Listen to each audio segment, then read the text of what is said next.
Bien le bonjour tout le monde, bienvenue à cette autre édition de Conseil de vie et de fantasy avec Simon et Danny. Comment ça va, Danny? Ça va très bien, sauf quand j'écoute le baseball de mes Yankees. C'est Ah! incroyable. Il jouait contre qui ce soir? Toronto. Oh, qui était une très bonne série. Et ce qui est bien avec les podcasts, on dit toujours, c'est intemporel. Tu ne donnes pas de journée puis tout ça. C'est que tu peux l'écouter dans 3 semaines puis ça va être la même crise d'affaires. Ah, ça joue mal en défensive. On jouerait mon club de balle donnée. Et voilà, et voilà. Et pour ceux qui me connaissent, savent que je suis un fan de baseball 101 sur le terrain. Et il n'y a pas grand baseball 101 sur le terrain en ce moment. Soulignons d'ailleurs, je pense que c'est la série de 5 matchs consécutifs de Shohei Ohtani avec un coup de circuit. Celui que je m'en vais voir jouer samedi à Boston, d'ailleurs. Ce qui est bien avec Shohei Ohtani, c'est que Danny l'a dans son fantasy. Ah, je savais que tu l'aimerais pareil, hein? Danny l'a dans son fantasy et Danny est présentement 15-1 dans son fantasy. Et la Oh! semaine qu'il l'a perdu, il l'a perdu avec 350 points. C'est l'équivalent en fantasy football de perdre une semaine à 145 points. Et OK, OK, OK. fait que on se comprend, là. Ouais. Ouais, c'est ça. Fait que Danny, son fantasy baseball va très bien. Il est présentement sur le cruise control. Hey! Bon, Pour ceux qui mais nous écoutent depuis un bout, savent ce que je veux dire par le cruise control. donc, on te souhaite une meilleure saison en fantasy baseball que celle que tu as eue en fantasy football l'année Oui, passée. mais je suis en reconstruction et le problème, c'est que dans l'inflation, une reconstruction, ça coûte cher. Eh oui, tout à Et fait. voilà. Mais on est là ce soir pour vous donner de bons conseils Danny sur. attend le tirage. On va vous donner des bons C'est le conseils sur plan depuis à peu près. le plan quinquennal. Ouais. Ouais, c'est ça. Danny a besoin de renouveler son running back. On sent que ça s'en vient, ça. Ouais. Ben, justement, ce soir, on a donc les alliés rapprochés à vous proposer ce soir. On a déjà parlé des carrières, autant la liste complète de 1 à 30. Et là, on va pouvoir vous présenter notre liste complète des alliés rapprochés du numéro 24 au numéro 1. On en met 24 puisque habituellement, le maximum qu'on retrouve de participants dans un pool de fantasy football, c'est maximum de 12. Ouais. Et c'est rare que vous allez avoir besoin de plus que 2 alliés rapprochés dans votre équipe. C'est rare. Il y a des ligues à 14, OK? Avant qu'on. Sont très rares, Mes ligues à sympathies. 14. Mes sympathies, OK? Voilà, parce que là, il ne reste plus grand-chose à Ah, 14. et c'est là que. C'est ça. Tu ne gagnes pas à 120 points là, dans ces ligues-là. On va se le dire, là, ça dilue le produit de beaucoup. Puis, justement, on va d'ailleurs pouvoir débuter ça, entre autres, en vous présentant justement nos classements des alliés rapprochés. Et comme on le mentionnait, on va pouvoir commencer du plus loin au meilleur. Et Juste avant de commencer, Simon, vas-y, je- vas-y. on va faire un récapitulatif de la saison dernière du côté des Titans. Oh, OK, j'aime ça. Te souviens-tu de qu'est-ce qui s'est passé avec les Titans la saison dernière? Euh, une, une hécatombe? Une hécatombe. Aucun Titan, à part peut-être 2 ou 3, était trop stable l'an dernier. Des studs ont été repêchés tôt qui nous ont chié dans les mains. En Mark moins. Juice. Mark Juice. Oui. OK. Le Titan qui a fini avec le plus de points fantasy l'an dernier et Brock Bowers, que tu as repêché toi dans ton pool, Et qui était une recrue. et une recrue. Vous avez Trey McBride comme deuxième et George Kittle qui a joué 15 matchs. Il a quand même trouvé le moyen de finir troisième. Et quand je dis que c'était l'hécatombe l'an dernier, vous vous souvenez les dernières années, mettons si on recule 2 ans plus loin, puis tout ça, des gars comme Kelsey allaient chercher des 20-25 points par match. La moyenne de ces 3 joueurs-là, qui étaient des studs l'an dernier, est de 15. Donc, c'est pour vous montrer à quel point que la position de tight end l'an dernier a A été été difficile. difficile à prévoir pour certains de l'hécatombe. Et à chaque semaine, c'était un cassage de tête pour toi puis pour moi, pour nos start-in puis nos set-in. C'était l'enfer. Et là, cette année, on va souhaiter un peu plus de stabilité et peut-être, je sais pas, au moins de l'aide du côté des clubs pour nous aider à prévoir. Puis là, on va se le dire, là, le top 24, là, à partir de 10 Ben pour voilà. 8, j'ai eu énormément de misère à le faire. C'est ce que je voulais également vous mettre en garde pour tout le monde. Passer et 10e, c'est même généreux, là. Mais Ben, j'ai dit disons 8. Je me suis OK, repris en disant 8. OK, mais à l'intérieur du top 10, ça peut aller. Ça peut aller, disons-le comme ça. Mais après le top 10, c'est du cassage de tête. Et là, c'est pas la meilleure des solutions, c'est la moins pire des solutions possibles. Oui, c'est ça. Puis tu voulais également, tu me disais, Danny, parler aussi de la question de streaming rendu là. Écoute, possibilité de streaming cette année. Attendons voir. Si la saison de cette année vient comme l'an prochain, Comme l'an si passé, tu veux dire? ouais, comme oui, oui, s'il vous plaît. Désolé. Dans le fond, il va y avoir peut-être une possibilité qu'on puisse streamer cette année nos Titans parce qu'il n'y a aucune continuité, il n'y a aucune tangente normale. On jouait comme le Bitcoin un peu. Une journée, on est là, une autre journée, on est là, une journée, on est en haut, une journée, on est en bas. Il n'y avait aucune facilité là, pour nous, les poolers, l'an dernier. Puis on Puis va souhaiter évidemment, que ça ne soit pas comme ça cette année. Puis évidemment, pour streamer, donc pour changer de joueur à chaque semaine, faut connaître votre ligue, évidemment. Dans certaines ligues, vous avez un nombre limité de mouvements, d'échanges que vous pouvez faire, d'autres qui sont illimités. Si c'est illimité, bien effectivement, le conseil de Danny s'applique totalement. Streamer, donc changer vos alliés rapprochés à chaque semaine.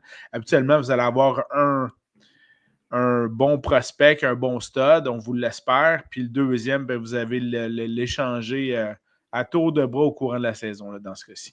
Oui, parce que si on rewind un peu l'an dernier, Mark Andrews, les 5 premières semaines, il y a des gens qui l'ont relâché et il a quand Ah, même fini top 6 à la position. Là. Tu sais, il faut. mais ils l'ont relâché avec raison, là, Oui, ben oui, il y avait Isaiah Likely, qui qui était avait comme commencé la saison en oui, force. c'était la nouvelle, le nouveau pain tranché. Puis finalement, regardez, 12 semaines, 13 semaines plus tard, Mark Andrews a réussi à retrouver. Mais c'est ça. Beaucoup, à la position, c'est beaucoup les touchés qui vont faire. Là, vous allez me dire, c'est pareil partout. Non, il n'y a pas beaucoup de volume au poste de tight end, Et si voilà. on remarque. Et voilà. Il y avait des gars comme Kelsey, des gars comme Laporta il y a 2 ans. Vous voyez, j'ai dit il y a 2 ans, Ouais. qui avaient un certain volume, étaient capables de nous donner les points en conséquence. Mais là, oubliez ça, l'an dernier, c'est pas arrivé. Beaucoup de touchdown relevant. Parce que si Ben, tu n'es pas de touchdown, tu étais dans le trou. exact. D'ailleurs, allons tout de suite voir ça avec notre fin de classement, où déjà Nos là, il y aura retailles de sti. déjà, on aura des points d'interrogation là, dans ce cas-ci. Ah, c'est des. Hey, écoute. Alors, du côté d'Annie, numéro 17, Jonu Smith, 18, Brenton Strange des Jaguars, si je ne me trompe pas, Oui, Zach oui, oui. Ertz. Ensuite, numéro 20, Hunter Henry, 21, Mike Gesicki, 22, Kay Dalton, 23, Elijah Arroyo des Seahawks, 24, Noah Fent, agent libre pour le moment. Oui. Du côté de Simon, 17, Jonu Smith, Zach Ertz, 18, 19, Tyler Non. Warren. Moi, j'y vais avec la suite des recrues. Donc, Tyler Warren, 20, Mason Taylor, 21, Colston Loveland et 22, Pat Firemouth, 23, Isaiah Likely et 24, parce que je ne peux plus me permettre de le sélectionner. Je me suis trop brûlé. Non, non, Je me non, suis non, trop non, amouraché. non, non, Kyle non, Pitts, non. pour moi, 24. Alors, à froid, ta réaction, tu peux pas croire que j'ai mis Kyle Pitts 24, hein? Ben, écoute, Qui ici, mange la marde? Qui mange la marde? Il m'a assez fait souffrir. Qui mange la marde? c'est drette vers ça que je m'en allais jusqu'à temps que tu me coupes. Je m'en allais dire que Simon a mis Carl Pitts 24 par pure émotion. Voilà. C'est clair. On OK. s'entend là-dessus. OK. Ça me permet de parler. On a tous un joueur comme ça qu'on a mis du capital de repêchage, du capital de temps qu'on a repêché année après année. Financier en achetant son chandail. C'est ça. Ça, c'est le pire move, je l'ai tout le temps dit. D'acheter un chandail avec un nom de joueur en arrière, c'est toujours la pire affaire. Simon a beaucoup investi du capital sur ce joueur-là. Il lui a chié dans la pelle. Je ne peux pas croire, OK, sans même regarder ton ordre de départ, que tu as 23 meilleurs joueurs que Carl Pitts dans ton alignement. Oh que oui. Tu me l'aurais mis 12e, j'aurais fait « Ah, OK. C'est correct. » Parce que, écoute, on va se dire les vraies affaires. Drake London demande beaucoup de ballons. Bijan, dans cette offensive-là, demande beaucoup de ballons. Vous avez un corps arrière recru. Et ça, c'est un positif pour Kyle Pitts. La seule chose que je viens de mentionner qui est positive pour Kyle Pitts, c'est que c'est un corps arrière recru qui va souvent aller avec le dépanneur pour se débarrasser du ballon rapidement. C'est le but d'avoir un tight end dans vos formations de football. C'est la seule raison pourquoi je vois cela. À part peut-être que le coach qui a fait des chemins offensifs à Atlanta n'est plus là. Mais pour le reste, écoute, tu me l'aurais mis 12, j'aurais pas eu de problème. Mais à 24, on voit le côté émotionnel de Simon, ce que j'essaie de ne pas embarquer à l'intérieur d'eux. Et je ne parle pas de Simon ici, je parle de l'émotion. Bien sûr. Parlons des joueurs qui sont similaires dans ce tiers-là. Donc, on a placé Jonnu Smith exactement au même endroit. Il a connu une excellente saison l'année passée avec les Dolphins. Il est maintenant, malheureusement pour lui, rendu avec les Steelers. Il est probablement heureux, pareil, là. Probablement, mais il est quand même rendu avec les Steelers et donc à partager le tout avec Pat Freiermuth et tout ça avec un carrière vieillissant, Aaron Rodgers, pour lui donner le ballon. Donc, c'est clair qu'il ne pouvait pas être dans le top 10 cette année. Ça, c'est clair là-dessus. Non, mais j'aime mieux pour Jonnu Smith qu'il se retrouve à Pittsburgh avec un Aaron Rodgers qu'avec un Kenny Pickett ou donne le nom de l'ex d'Eugénie, donne des noms de corps arrière. Rudolph. C'est ça, des corps arrière des dernières années. Ouais. Pour Jonnu Smith, écoute, c'est sûr qu'aboutir à Pittsburgh à côté de Pat Freiermuth, c'est un downgrade. On diminue énormément sa valeur fantasy. Il a terminé 4e l'an dernier. Là. Puis on le met 17e. Ouais. Mais c'est juste que si il est pour être à Pittsburgh, avec Aaron Rodgers, il y a plus de chances de recevoir le ballon. Mais c'est sûr qu'il va se séparer la besogne avec DK Metcalf, avec Pat Freiermuth. Ouais. C'est ça. C'est ça. C'est le seul problème. J'attire votre attention sur la fin de classement d'Annie. Au 23e rang, Elijah Arroyo des Seahawks, justement parce que Noah Fent a été libéré. Par contre, présentement, ce death chart, là, c'est une lutte à deux entre Arroyo et A.J. Barner du côté des Seahawks. Donc, surveillez ça. Surveillez évidemment la situation de Noah Fent. Quand il va signer avec une équipe, il va pouvoir contribuer à cette nouvelle équipe-là et de façon positive, je crois. Mais présentement, il n'a pas d'équipe en ce moment-ci. On vous rappelle qu'au moment de l'enregistrement, aucun joueur n'est blessé, aucun n'a battu sa femme, ses enfants, ou a eu quelques problèmes quelconques avec la police. Lui, de son côté, il a été libéré. On va se dire la vérité, à moins qu'il tombe dans nos 5 premières positions. Là. C'est un upgrade à la position du côté de l'équipe qui va le chercher. Exact. Donc, attendons voir où il va aboutir. Je n'avais pas le choix de le mettre dans mon classement. Je l'ai mis dernier pour juste qu'il figure là. Parfait. Tu en as parlé juste avant qu'on commence à présenter le classement. On a évoqué la situation l'année dernière des Ravens de Baltimore avec le début de saison incroyable qu'avait connu Isaiah Likely. Est-ce que ce sera la même chose cette année? J'ai hâte de voir ça. Moi, je l'ai mis très loin parce que Mark Andrews avait retrouvé ses lettres de noblesse à la fin de la saison là, de ce côté-là. Mais sauf la dernière passe du dernier match de la saison. Voilà. Donc, la situation reste à suivre là, de ce côté-là. Et moi, j'ai mis les alliés rapprochés recrues en fin de classement. Je ne les vois pas de ton côté, ce qui veut donc dire que toi, tu les as classés, tu les as mieux classés que moi. Peut-être. Je tiens juste à mentionner qu'on a donc Tyler Warren, c'est choix de première ronde des Colts d'Indianapolis. Donc, les Colts prévoient leur donner lui donner le ballon assez régulièrement. Oui. On a Mason Taylor, repêché par les Jets. Et mis à part donc Garrett Wilson, ce sera, je crois, effectivement une cible de choix pour le nouveau venu Justin Fields. Et on a une autre belle cible pour Caleb Williams qui est Colston Loveland avec les Bears de Chicago. Par contre, il y a quand même quelques bouches à nourrir là, du côté des Bears là, de ce côté-là.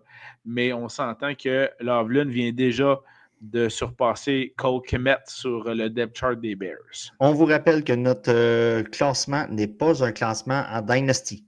OK? C'est un classement en mode de redraft où ce qu'on jette nos équipes par-dessus bord à la fin de la saison et on recommence. Parce que Loveland, Taylor et Warren seraient beaucoup plus hauts dans nos classements.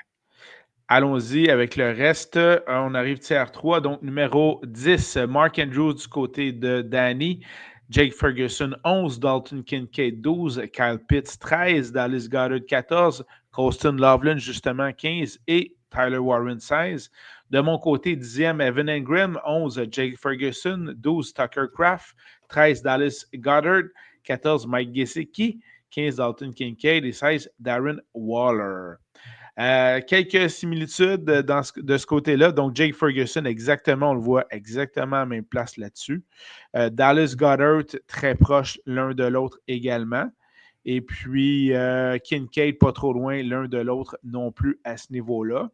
Ça demeure les joueurs qu'on vient de mentionner, comment dirais-je, des choix sûrs, mais pas emballants. Écoutez, ouais, c'est ça. C'est un peu ça. On résume assez vite le tiers 3. Andrews, j'ai des certitudes par rapport à savoir l'utilisation qu'on va avoir de Likely. Ferguson, ça semble être le bordel encore chez les Cowboys. Ah, et oui, c'est oui, mais en même temps, c'est le retour de Dak. Donc, c'est ça. Mais tu sais, on va se dire la vérité. On a CeeDee Lamb qui est toujours là. On a ajouté Pickens. Là, Ferguson, lui, il était comme numéro 2-ish par rapport au fait que, tu sais, l'an dernier, ça n'attrapait pas le ballon, puis on avait un corps arrière recru. Cette année, il y a du questionnement. Dalton Kincaid, au potentiel d'être le gars qui va recevoir la balle. Voir ici Travis Kelce, mettons, il y a 2 ou 3 ans du côté des Chiefs. On a tout du côté des Bills pour avoir cette stratégie-là. On ne l'a pas fait l'an dernier. Est-ce que ça va être le cas cette année? Possibilité d'avoir une pépite d'or si on draft Dalton Kincaid selon, tu sais, avec un bon investissement. Pas un trop haut ni un trop bas, mais avec un bon investissement, il y a possibilité de gros retour sur l'investissement. Carl Pitts, écoutez, moi, je trouve qu'il est à sa place à 13. Mais il va avoir des matchs de 18 points, mais la semaine oui, que mais il tu va y vas avoir des matchs de 3 points aussi. de 3 points, de 6 ça, je points, suis pas mettons. capable. C'est ça. Ben, c'est pas ça qu'on veut. C'est pas ça qu'on veut. Non, mais c'est ça que vous allez avoir. C'est ça. C'est pour ça qu'on l'a mis 13. Goddard, même questionnement. Écoute, Loveland et Warren, j'ai l'impression que s'il y a des joueurs qui ont la chance d'être un Bowers, une surprise comme Bowers l'an dernier, c'est là que ça va jouer. C'est avec Loveland et Warren. Mais du coup, ben, Loveland, OK, il y a DJ Moore dans ses jambes. Il y a Odunze du côté des Bears. Ouais. Il y a pas mal de monde. Du côté des Colts avec Warren, on a Pittman qui c'est coup-ci, coup-ça. On a Daniel Jones qui semble mener la petite course au poste de corps arrière présentement. Oui, les images de Richardson au camp d'entraînement ne sont pas fameuses en ce moment. Ben, écoute, c'est pas fameux non plus du côté de Daniel Jones. Donc, on a une petite course de médiocrité. À Mario Kart, c'est genre 8 et 9, là, puis vous recevez tout le temps la coquille de tortue là, dans le cul. Là, fait que là, ça vous retarde. Fait que c'est un peu ça, Indianapolis en ce moment. Warren, j'ai tendance à penser qu'en Dynasty, serait en avant de Loveland. Mais ça, mais on est en mode redraft. C'est pour ça que je l'ai mis un peu en arrière. Allons-y maintenant, tiers 2. Donc, du côté de Danny, 5, Evan Ingram, assez haut. 6, Oui. Sam Laporta. TJ Hawkinson, 7. Travis Kelce, 8. Tucker Craft, 9.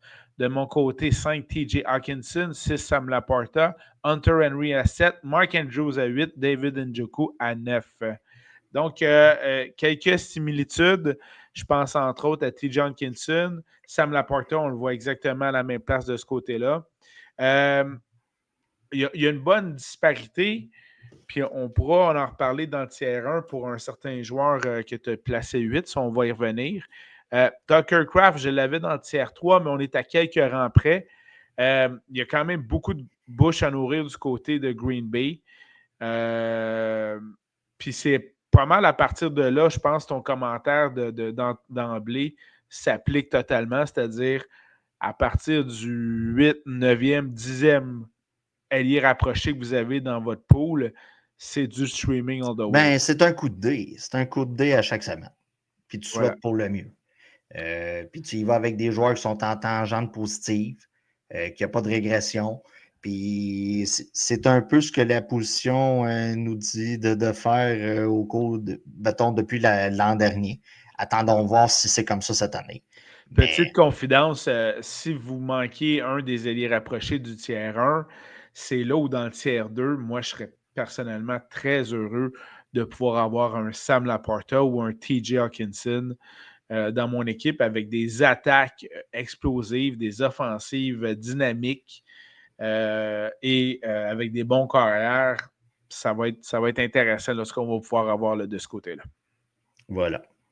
Du côté de Njoku, là, personnellement, je pense que c'est le temps de parler de volume là-dessus parce que je ne vois pas beaucoup de joueurs, mis à part Jerry Jeudy, avoir beaucoup de volume du côté des Browns de Cleveland. Encore faudrait-il savoir si c'est Joe Flacco qui va lancer le ballon, si c'est Kenny Pickett, Gabriel Dillon qui, à la première journée du camp d'entraînement aujourd'hui, a beaucoup mieux fait que Shedeur Sanders. Bref, il faudrait qu'on soit branché de ce niveau-là, mais peu importe qui va lancer le ballon, les bonnes cibles se font rares du côté de Cleveland. Au cours des dernières années, l'an dernier, Njoku était le seul commodité, la seule commodité trustable, si je peux dire ça comme ça, de confiance. De confiance. Parce que le gars dit quand même commodité trustable. Tu vois qu'il il a fait un effort. Il a fait un effort. OK, donne-moi au moins 55% là, dans l'examen. Mais non, c'est ça. C'est la seule commodité de confiance qu'on avait vraiment du côté des Bears. Le gars a passé en feu. Il a passé au feu. OK? Il s'est brûlé sur, je ne sais pas, trop combien de surface du corps. Et le dimanche suivant, il était sur le terrain de football. Il était à game. Un guerrier. Un vrai. Donc, le gars, il est un freak aussi. Je l'ai mis plus haut que Simon. Tout simplement parce que du côté des Bruns, je comprends très bien que tu l'aies mis 9. Toi, c'est par rapport à l'incertitude des corps arrière. Exact. Mais moi, j'ai comme idée que toi, ton incertitude à 9, moi, est comme une certitude à 4. Tu comprends-tu? Parce qu'on va tirer de l'arrière. On va devoir lancer le ballon. Tout ça, pour moi, ça égale du volume et c'est pour ça que je l'ai mis plus haut que toi. Fait que toi, tu vas aller chercher les 5 à 10 points fantasy de garbage time à la fin de quatrième quart avec David Njoku. Voilà. Regarde rapidement. Hunter Henry, c'est un gars l'an passé qui était vraiment dépendant des touchés. OK? Dit de même, je sais que ça sonne bizarre. Là. Il était très dépendant au toucher. Oui, ben, c'est surtout que c'est un nouveau coéquipier de Stephon Diggs, donc la phrase prend tout son sens. Oui, c'est ça, avec Cardi B et tout ça. Mais le gars recevait 3 passes par match. Il finissait avec 2 touchés et c'est là qu'il allait chercher sa valeur. Et voilà. L'arrivée de Vrabel, pour moi, ça amène une espèce d'incertitude. Deuxième année de Drake May. L'arrivée de Stephon Diggs qui va demander le ballon, soyons honnêtes. C'est pour ça que je vois la production d'Henry descendre par rapport à toi.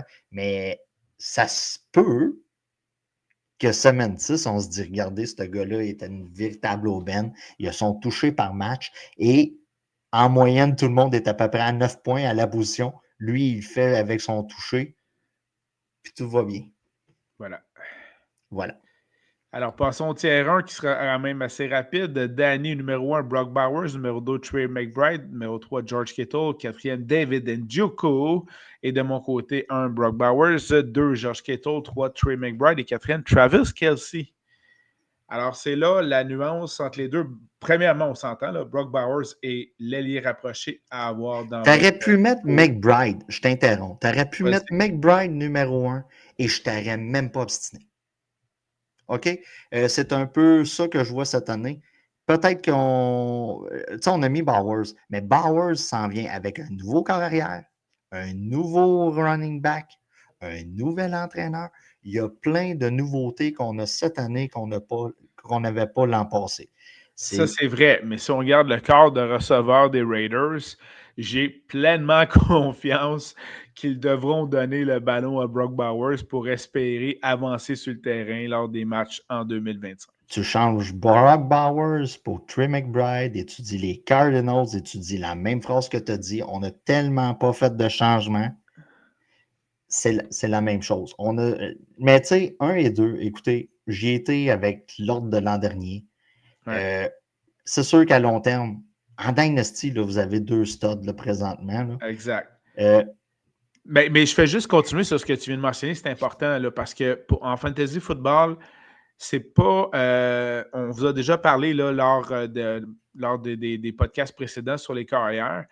Vous n'aurez pas l'effet banc de poisson lorsque dans vos repêchages, les alliés rapprochés vont commencer à sortir. Parce que Danny l'a très bien spécifié. Là. Vous avez ces 2 studs-là, Brock Bowers, Trey McBride. Quand ces 2-là sont partis, oubliez ça, là, gardez ça mort. Peut-être Kettle. Écoute, peut-être 3e, effectivement. Peut-être Kettle. Mais sinon, après ces 3-là, dites-vous pas, oh mon Dieu, les alliés rapprochés commencent à sortir, il faut que j'en repêche un. Non, non, non. Tenez ça mort, continuez votre stratégie, que ce soit le meilleur receveur de passe possible, le meilleur porteur de ballon possible. Continuez là-dedans, puisqu'à partir de ces 3-là, quand ces 3-là ne sont plus là, le niveau, même s'ils sont dans notre tiers 1 ici, le niveau n'est plus le même. Même si j'ai mis Kelce 4e, Danny a mis Njoku 4e, ce n'est plus le même niveau de rendement que les 3 premiers. Donc, l'effet banc de poisson ne devrait pas avoir lieu dans vos repêchages concernant les ailiers rapprochés. Ouais. Kelce, pour ma part, pourquoi 4e? Ben, écoute, je regardais encore une fois le groupe de receveurs de passe, les problèmes judiciaires et légaux du meilleur receveur de passe qui est Rashee Rice. Je ne vois pas à qui d'autre que Mahomes peut lancer le ballon à part Travis Kelce. Là. Non, Donc, ça, je comprends. Je comprends vraiment, mais il y a quelque chose que j'aime pas dans le jeu de Kelsey au cours. Mettons des.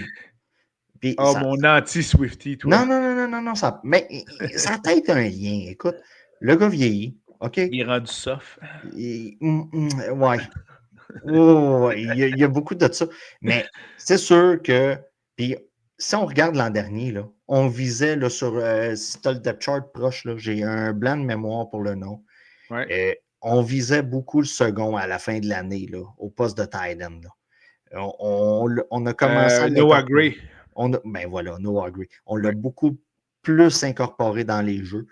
C'est correct, là. Écoutez, le gars, c'est un Hall of Famer. Il a gagné le Super Bowl.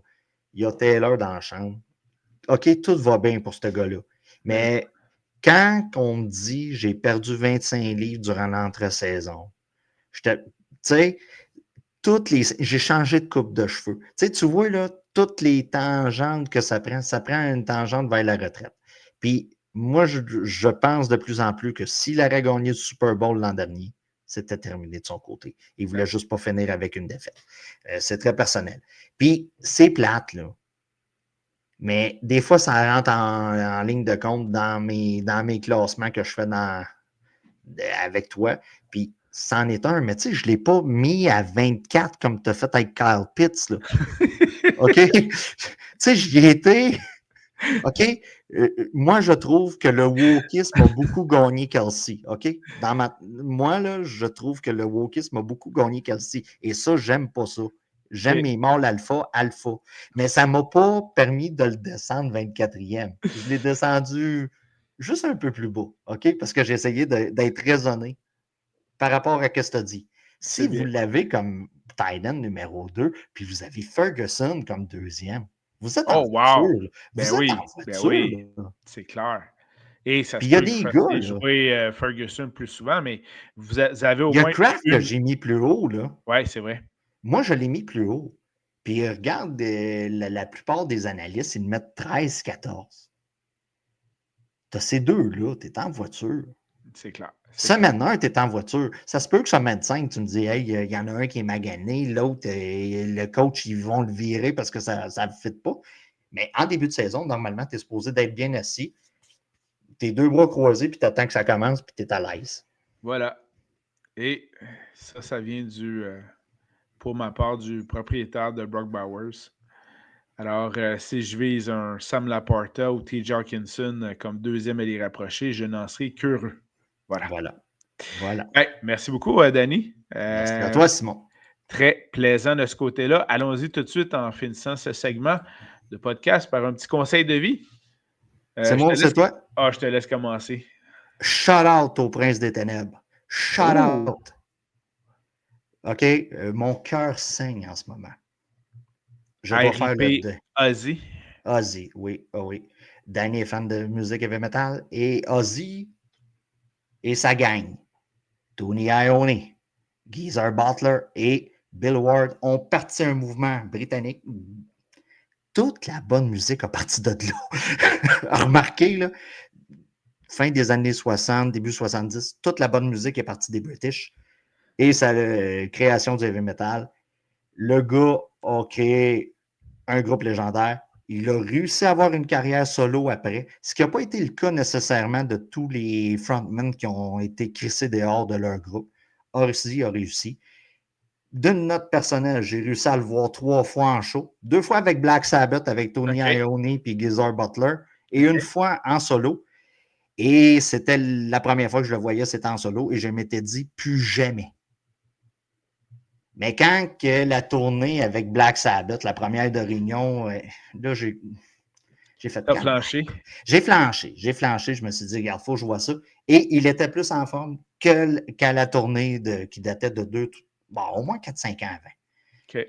Mais non, c'est ça. Tout ça pour dire, on a vu les images au début du mois là, de son spectacle, qui était en chaise puis tout ça. Il a réussi la chose la plus métal, c'est faire son show d'adieu et crever après. C'est tout artiste musicaux puis tout ça. C'est un peu ça le but, là. C'est pas de mourir dans l'oubli puis tout ça. Il a réussi à faire son événement. Il a réussi à faire un setlist de carrière solo. Il a réussi à faire un setlist Black Sabbath. Il y avait tous les gros groupes du genre avec lui. C'était complètement débile. Donc, Rip Ozzy. Excellent. Et, OK, on va se dire la vérité. Pour les 10 prochaines années, beaucoup de pans de murs comme ça de la musique vont tomber. Et le plus content de tout ça est Mike Gauthier, parce qu'à chaque fois qu'il y a un artiste qui meurt, OK, Mike est chez eux. C'est lui le spécialiste. C'est lui le spécialiste de musique. Donc, je ne sais pas si Mike anime encore à radio la fin de semaine. Là. Je pense que oui. Bon, ben Mike, OK, il fait bien d'avoir ses semaines parce que tantôt, il va travailler pas mal. Fait que non, c'est ça. Mais c'est juste drôle. À chaque fois qu'il y en a un qui meurt, c'est tout le temps le premier qu'on appelle. Puis là, tu as Geneviève Bond qui essaye de dire j'existe en arrière puis qui veut parler. Ben, en tout cas, tu vois le portrait. Là. Fait que non, c'est ça. Et dans tout ça, Mais mon cœur a saigné. Paul Sarrazin? Que devient Paul Sarrazin dans tout ça? Paul Sarrazin, je pense qu'il gagne très bien sa vie à faire du numérique pour les émissions. OK. J'ai déjà vu quelque chose sur lui. OK. Puis écoute, non, il s'en est bien tiré. Là. C'est sûr que la carrière musicale n'a pas vraiment levé, mais voilà. Non, c'est ça. Si vous avez la chance, là, faites écouter ça à vos enfants. Là. Les enfants sont jeunes. Là. Faites écouter Ozzy. C'est très accessible. Là. C'est très accessible. C'est noté. De mon côté, je tiens à souhaiter un prompt rétablissement à l'acteur Guillaume Lambert qui, ça, c'est triste, mais c'est drôle. Qui s'est blessé lors d'une pièce de théâtre. L'échappée, je crois. présenté par la troupe de production, le Monarque. Il s'est donc cassé les 2 pieds. C'est pas... Non. C'est pas évident. Puis j'ai su aujourd'hui en écoutant un extrait d'un autre podcast où il y avait son collègue de jeu et ami, Rémi-Pierre Paquin, qui expliquait que dans la pièce, il y a un faux ascenseur. Donc, rentre dans l'ascenseur, puis en arrière, c'est un escalier qui te mène en haut à l'autre étage. Et que c'est vraiment une chute d'environ 8 pieds qu'il a faite. Mick Foley a fait pire en bas du Hell in the Cell contre l'Undertaker, King of the Ring 97. J'avoue. Mais c'est juste que lui, il s'en attendait. Il s'en attendait pas, c'est ça la différence. Puis, mais Guillaume Lambert, l'acteur de théâtre, lui, il s'en attendait pas qu'il manquait c'est ça la différence. Le support. Lutteur et acteur de théâtre. T'en as un des deux qui... Voilà. Fait que donc, prompt rétablissement à Guillaume. Et mon conseil est donc, quand vous allez jouer, assurez-vous que tous les techniciens de jeu aient bien préparé votre scène pour bien jouer en toute sécurité. J'ai aucune idée comment ça marche là-dedans, mais je ne sais pas si la CSST va embarquer sur ce cas-là.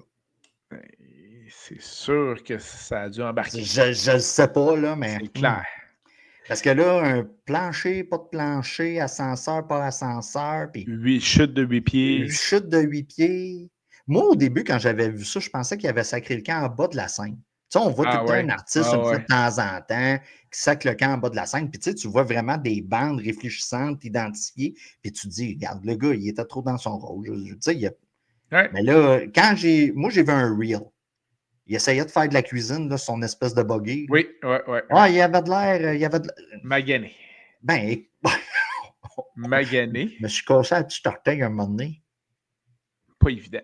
Pas évident. Donc, lui, on lui souhaite un prompt rétablissement très rapide. Très rapide. On lui espère. Oui, parce que là, voilà. un excellent acteur et qui est très drôle en plus. Je l'adore. Dans Like Moi, Puis, je ne sais pas c'est dans quoi l'émission, mais il fait les publicités de comptoir dans l'émission.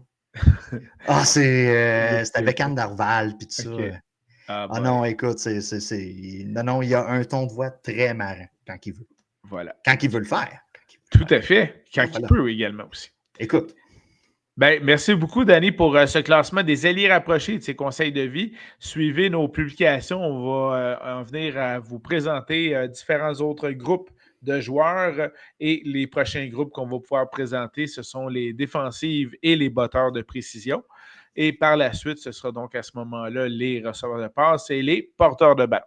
Alors, merci de nous suivre sur nos différentes plateformes. La position que ça bouge le plus, on attend dernier. Et voilà, on est wise. On est wise. Merci, Danny. Merci à tout le monde et une bonne journée. Bye bye. Ciao, bye.